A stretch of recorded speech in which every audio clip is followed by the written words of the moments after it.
Good morning. This is a representative of the Divine Investigators of Nigeria. I hope you are doing well. So, today I'll be talking about what recently happened with the Chosen Church. And this video comes maybe a little too late, but I just wanted to clarify that as Christians, we shouldn't mock the Chosen Church.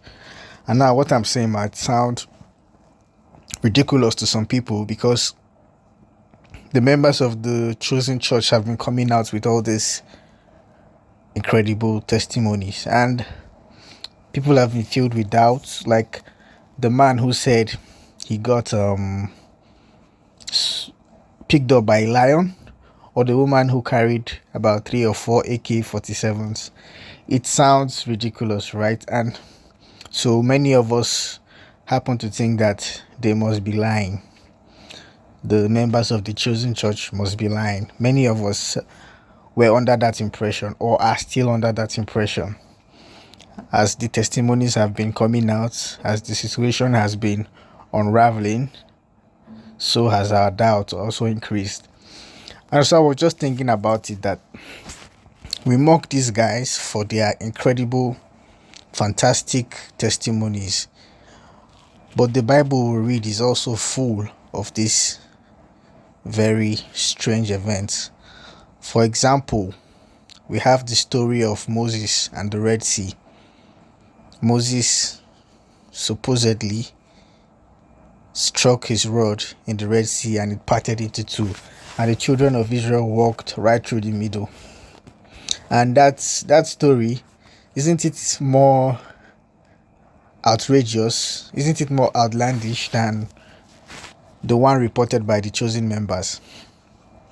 But we believe because the Bible says it, because we find these stories in the Bible, so we believe, even blindly, I might add.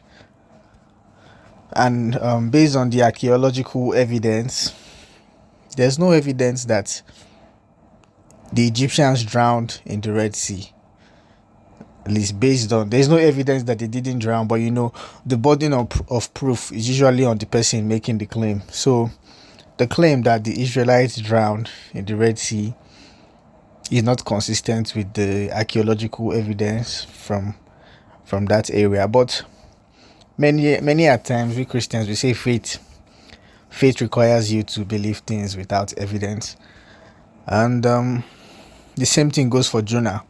You were told that this man got swallowed up and was in the belly of a fish for 3 whole days.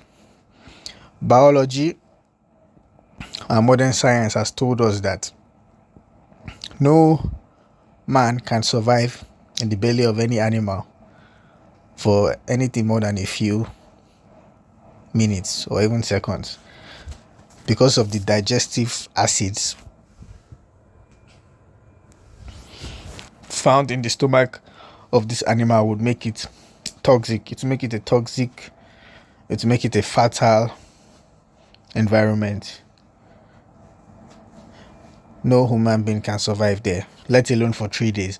But we were told that Jonah was in the belly of this fish for 3 whole days and he somehow made it out alive. We could even say, okay, it's a special fish, because I think the Bible says a fish from the Lord. That's another story.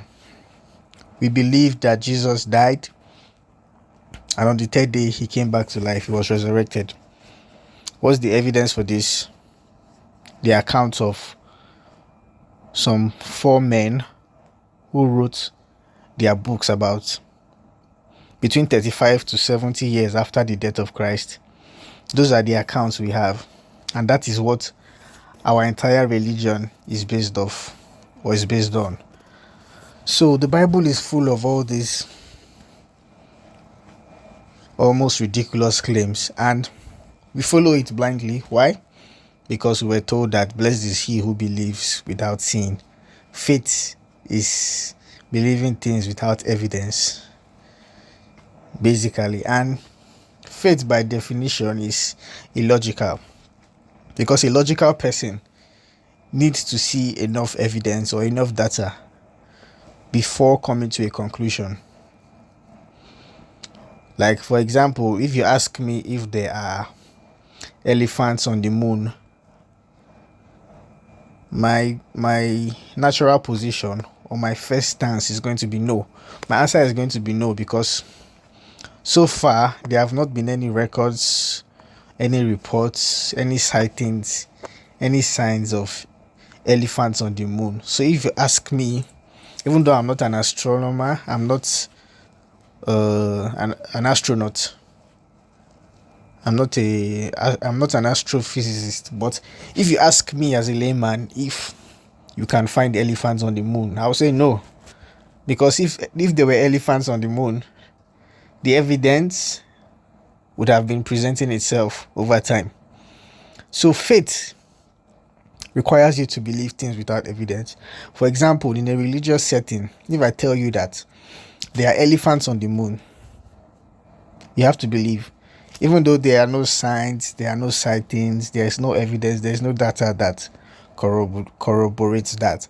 But just based off the fact that faith requires you to believe things without evidence, that means if I require you to believe that there are elephants on the moon, then what is stopping you?